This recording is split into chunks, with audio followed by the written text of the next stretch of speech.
সম্মানিত সুধী, আসসালামু আলাইকুম। প্রথমত কৃতজ্ঞতা জ্ঞাপন করছি প্রত্যেকটা ইউনিয়নের প্রতিনিধি সহ প্রত্যেকটা ইউনিয়নের মেম্বার এবং সংবাদকর্মী ভাই বোনেরা এবং আমাদের বিপ্লবী সহযোদ্ধারা আজকে উপস্থিত থেকে আমাদের এই প্রোগ্রামটিকে সফলমণ্ডিত করার জন্য। প্রথমে আমি অতি শ্রদ্ধার সাথে স্মরণ করছি আমাদের জুলাই বিপ্লবের সকল শহীদ ভাই বোনদেরকে এবং শ্রদ্ধার সাথে এবং সুস্থতা কামনা করছি আমাদের আহত যোদ্ধাদের। আপনারা জানেন আমাদের এই চান্দিনা কিন্তু বিপ্লবীদের ঘাঁটি। আমার সাথে দাঁড়িয়ে আছে যে সম্রাট রাব্বি এবং হচ্ছে কিনা ফয়েজের চোখে কিন্তু এখনও গুলি আছে। এগুলি কি আমরা বলতে পারবো? এগুলিকে কোনোদিন বলা যাবে?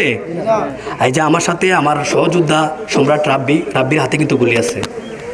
আমরা আমাদের জুলাই বিপ্লবের যাদের কারণে আমাদের এই আজকে দাঁড়িয়ে এখানে কথা বলতেছি, তাদেরকে যেভাবে গুলি করছে এই আওয়ামী লীগ ফ্যাসিস্ট, এই পুলিশ প্রশাসন এবং ইন্টারিমকে আমরা ঘোষণা দিয়ে বলতে চাচ্ছি যে এই আওয়ামী লীগকে যদি অচিরেই নিষিদ্ধ ঘোষণা না করা হয়, আমরা 5ই আগস্টের পূর্ব পর্যন্ত যেভাবে আমরা ছাত্র জনতা একত্রিত হয়ে দলমত নির্বিশেষে রাস্তায় নেমেছিলাম, দরকার হলে আবার আমরা রাস্তায় নামব।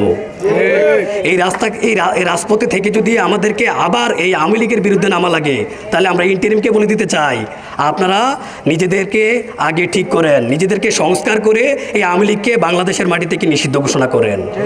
আপনারা আমাদের চান্দিনার পুলিশ প্রশাসনকে আমরা একটাই বার্তা দিতে চাচ্ছি, আপনারা থাকা অবস্থায় কিভাবে আওয়ামী লীগের দোসররা চান্দিনার মাটিতে একদম হরহামেশে চলাফেরা করে। আপনাদের কাছে আমরা আলটিমেটাম দিতে চাচ্ছি, আপনারা এই আওয়ামী লীগের দোসর, এই ফ্যাসিস্টদের দোসরদেরকে অচিরেই গ্রেপ্তার করতে হবে। এবং এই নিষিদ্ধ সংগঠন ছাত্রলীগ, এই ছাত্রলীগ কীভাবে আমাদের ভাই বোনদেরকে পিটাইছে, এই ছাত্রলীগ কীভাবে আমাদের ভাই বোনদেরকে হামলা করছে, এটা আপনারা দেখেছেন। আমরা এই ছাত্রলীগকে চান্দিনার মাটি থেকে একদম আগাছা মুক্ত করতে চাই। এই ছাত্রলীগের গাঁটি যেন এই চান্দিনার মাটিতে আর কোনোদিনও না জন্মাইতে পারে। সেই ক্ষেত্রে আমরা যেভাবে রাজপথে ছিলাম, ভবিষ্যতে আমরা রাজপথে থাকব। সম্মানিত সহযোদ্ধারা, চান্দিনার প্রশাসনকে এবং চান্দিনার পুলিশ এবং যারা আছেন তাদের সবাইকে আমরা একটা বার্তা পৌঁছে দিতে চাচ্ছি, চান্দিনাতে যেসব দোসররা, যেসব ফ্যাসিস্ট চেয়ারম্যানরা এখনও এই আমাদের উপজেলাতে আসে, উপজেলাতে এসে তাদের কর্মসূচিগুলো করে, তাদের কর্মকাণ্ডগুলো চালায়, এটা আমাদের জুলাই বিপ্লবের ভাই বোনদের সাথে আসলেই একটা বেইমানি। আমরা ঘোষণা দিতে চাচ্ছি, এই উপজেলা প্রশাসন এবং পুলিশকে বলে দিতে চাচ্ছি, তারা যেন আমাদের এই উপজেলা আঙ্গিনাতে না আসে। তারা যদি আমাদের এই উপজেলার আঙ্গিনাতে আসে, তাদেরকে যদি অচিরে নিষিদ্ধ ঘোষণা না করা হয়, আমরা এই চান্দিনার মাটিতে তাদের বিরুদ্ধে দরকার হলে আবারও আমরা যুদ্ধ ঘোষণা করব। আমাদের সংগ্রামী যোদ্ধারা কিন্তু, আমাদের সংগ্রামী যোদ্ধাদের কাছে আমার একটি প্রশ্ন, আমাদের জুলাই বিপ্লব কি শেষ হয়ে গেছে? আমাদের জুলাই বিপ্লব কি শেষ হয়ে গেছে?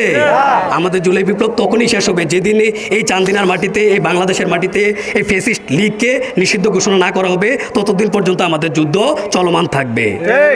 আমরা এই মুহূর্তে আমাদের একটা স্মারকলিপি আমরা আমাদের উপজেলা প্রশাসনের ইউনূস স্যারের কাছে প্রদান করব। আমরা আমাদের আর্মি ক্যাম্পের কাছে একটা আমাদের অনুলিপি প্রদান করব। সেই সাথে আমরা আমাদের ওসি চান্দিনা এখানেও আমরা একটা অনুলিপি প্রদান করব।